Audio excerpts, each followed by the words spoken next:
excited to do sunrise this morning. I live right by a beach. Like, how can I not take advantage of this gorgeous sunrise? Like, I need to come out here more often. Say hi. So I don't know if it was the right move taking this by the beach, because now the wheels have a bunch of sand on it, so.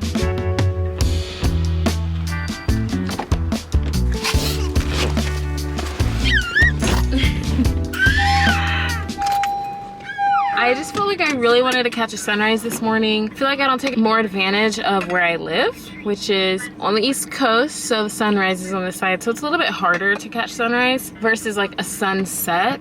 But I just wanted to go with Theo. This was kind of like our first sunrise. We've attempted it before, but the sunrise was so bad. It was just so cloudy out, so now I can say we've caught a sunrise, and that's very exciting. There's a coffee shop down here that I am obsessed with. But I've really been enjoying making coffee at home. It tastes so good now that we have an espresso machine, but it's also a chance for me to practice my latte art, and I just can't miss that chance because I only get it once a day. I think I am gonna go to Chick-fil-A though, because that sounds kind of good. Theo got up literally at 5:45 this morning, so his next nap is literally like at 8:15. His first nap of the day is 8 a.m. Like, that's so crazy to think about, that you're taking a nap at 8 in the morning. Chick-fil-A work, so you can come here and W. Hi, can I have a 4-count chicken mini entree? Okay, it's gonna be 5:21 to midnight. Thank you. My pleasure. Since when was that $5? I can't let you go, baby. I just wanna tell you that. No, no, no. This is quite literally my favorite time of the day, coffee time. We also got these cute new mugs from IKEA. I don't know why I never thought about them before, but I got a 4-pack for $15, and that's pretty cheap. But I'm gonna show you guys how I make my coffee. So I have my little scale here, and I zero it out. I'm gonna pour 18 grams of coffee beans. It's a lot fresher if you just ground them at home. I just take this lid off. This is the Breville coffee grinder. You slide this bad boy. I like to run the espresso machine just once to warm it up. I'm just noticing my water is low, so I might have to refill that. While that's running, I just put my vanilla syrup in my cup for the espresso shot pools. We make our own vanilla syrup. It is so easy. You literally just do sugar, water, and vanilla. All of my friends say, girl, you better take care. Cause that man is trouble, you best beware. And go deep down, I know I might be headed for teardrops. Now that you got me started, I just can't. This is so embarrassing. Zach, if you're watching this is what happens to me. It gets everywhere. Oh my gosh. That is so terrible. This is honestly the worst it's ever pulled. And my baby is screaming at me. My coffee is not being made correctly. I was so excited to show you guys, and this is what happened. This is real life for you, baby girl. My gosh. Because of this basket, we wanted to be cute and aesthetic. Should have just stuck with the black plastic ugly one. Babe, it literally did not even go in the cup. Like, it got everywhere. I'm so bummed. Like, this coffee is too expensive for this to keep happening. Oh, I can't. Bubby, it's okay.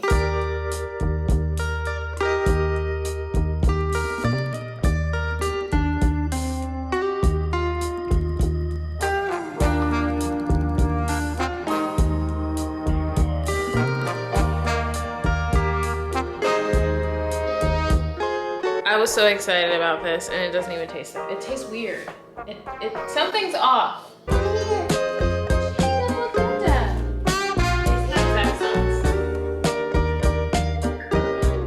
Good.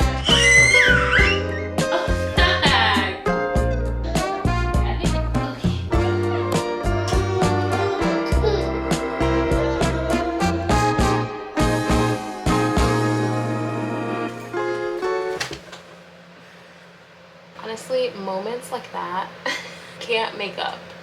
You can't make them up. Sometimes I just feel so guilty for like getting frustrated. Honestly, I don't struggle too much with mom guilt because I'm like, I'm still human. And the coffee machine messing up, like I was it was testing my life. Hopefully he sleeps for a good hour and a half. He's been up since 5:45. At least that's when I woke up to him. So he could have been up earlier, but luckily he is down.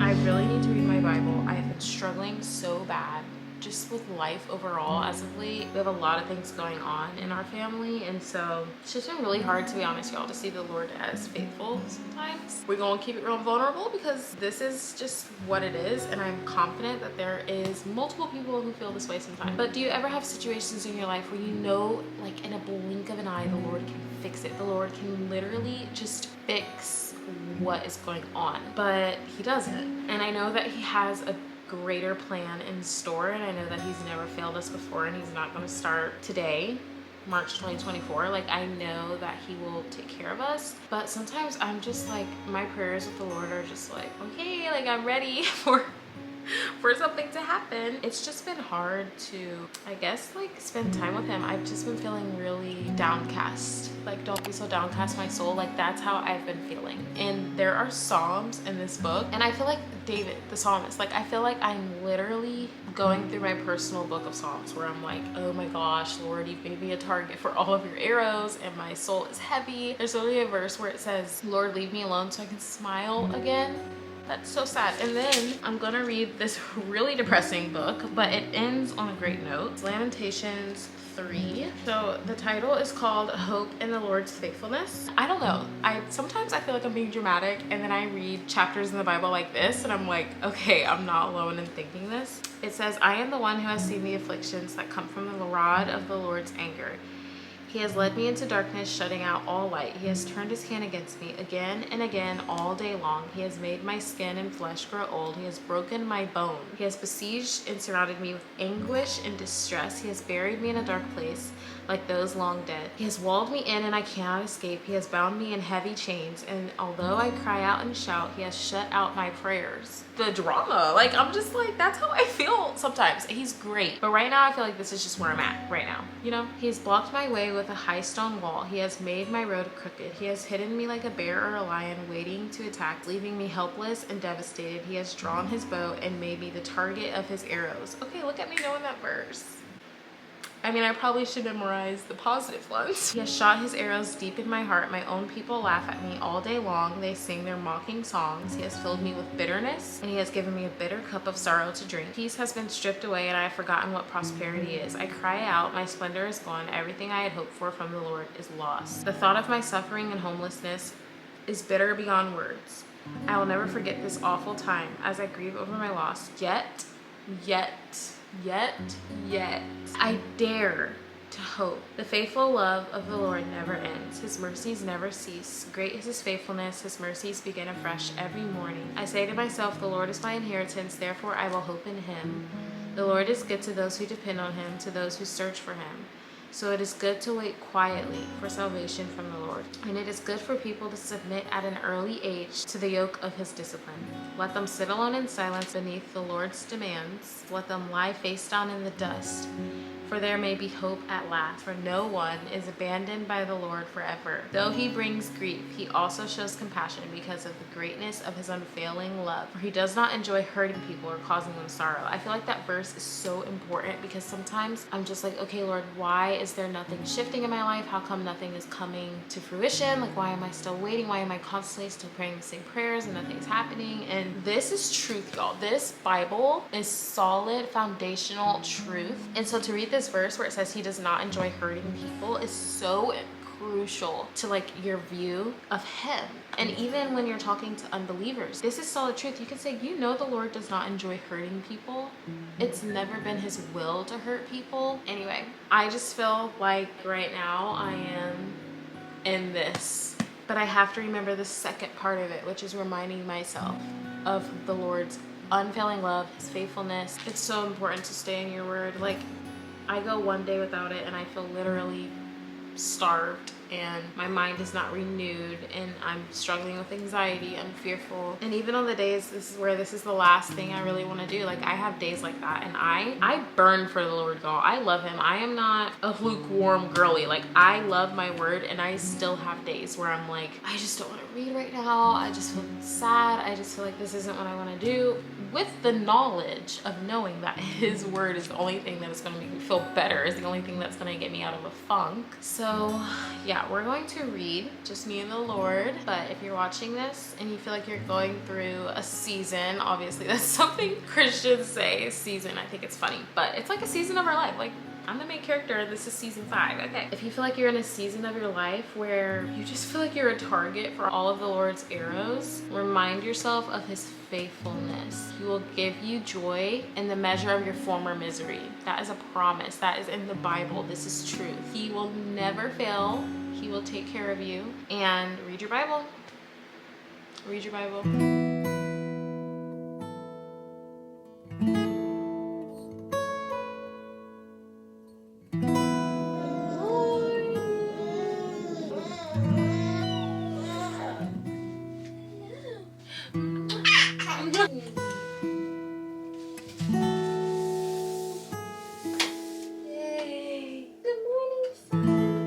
Used to use this, but now that he's starting to roll a lot more, we're gonna see how this works. What do you think of this? You want to change your diaper?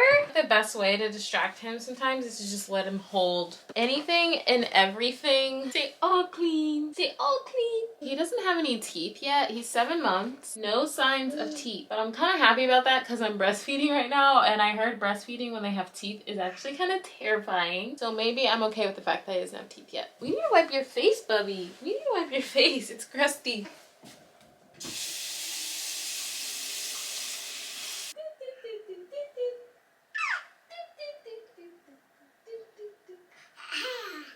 Here you go. Oh, I haven't shown you guys his nursery in a minute. We actually got some new pieces, including this rug. I feel like it's really cute. It adds some texture, some contrast to his room. We can't paint or put wallpaper up or anything, so I feel like this was the perfect addition. And then we also got him some curtains because daylight savings time is coming up, and I just wanted to make sure he was getting good rest because the sun is going to be up till like 8. He's been going to bed consistently at 7 o'clock, which is so nice. Oh, but then he wakes up at 6 a.m. which isn't fun. I'm trying to become a morning person, but I'm not, girl. I am a night owl. Always been a night owl. I feel creative in the nighttime. And then in the morning, I am just like ultimate chill mode. Do not talk to me. Like very somber. Not mean. Somber. But I'm still not in love with his nursery space. Obviously, that's not what it's about. I'm thankful that he has a room. We've literally never had a 2-bedroom before, so it's kind of exciting that he has his own room. But I'm just not in love with the space. But I'm not gonna go spend a bunch of money on things I don't need, so I'm gonna try to rearrange his room either today or tomorrow. Granted, this room is very small, so there's not a whole lot I can do. And the crib will probably stay exactly where it is because it literally cannot go anywhere else. Like this room is tiny, and that's why I always have those shots where like the camera is outside of the room. It's because I literally can't fit it in here sometimes to see the whole view, but I still want to get creative. I don't like feeling forced to have the room in one specific layout forever. Like I want to switch it up, so we're gonna try to do that either today or tomorrow. Just get creative. You want this? Zach also has a surfboard that he never uses, and I kind of want to put it in the nursery. I feel like it could look kind of cool. Zach thinks it's a horrible idea, but he doesn't see the vision. He doesn't get it. He hasn't played independently yet today, so I think I'm gonna put him in his little ball pit and just let him play. They say it's really good for them to play independently. So I think I'm going to put him in the ball pit and do some chores. Are you gonna let me do that? You wanna go in your ball pit?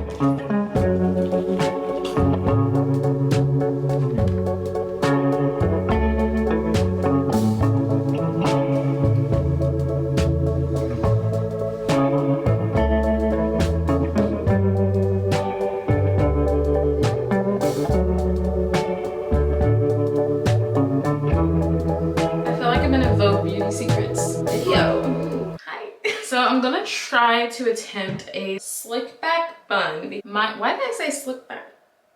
Slick back, slip. My hair is greasy. My hair is also naturally curly, so I feel like when it comes to adding gel and water, it just never goes well. I changed my shirt because we're gonna go on a walk. Puppy, I'm right here. Let's just do an aesthetic song here because my son is in a bad mood. Cue the music.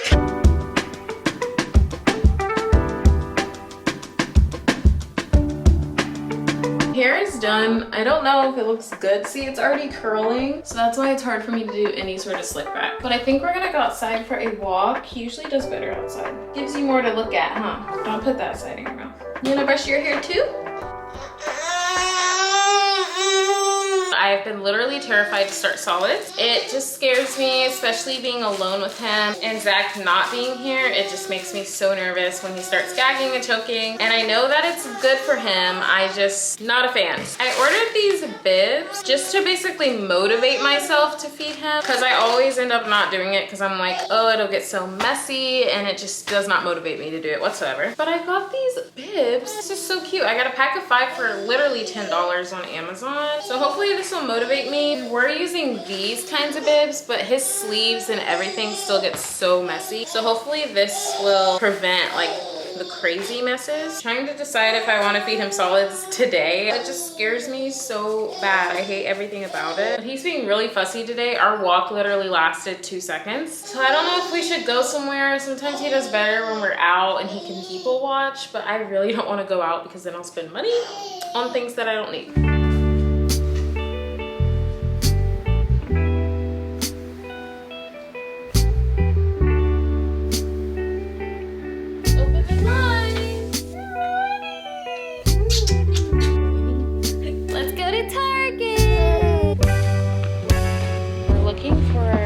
The Breville basket. I don't know if they will even have it. I probably should have looked it up. But there's something fun in just going, you know. Here is the Breville.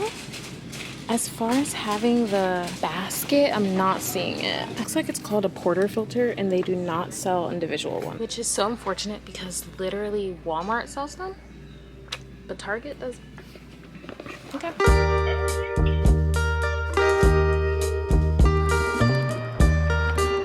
We just went for a little evening stroll and there was this little mixed baby that looked just like Theo, but like he was probably like 2 years old. He had big brown eyes, curly hair, and it just made me so sad that you're gonna be that big. I don't want you to be that big.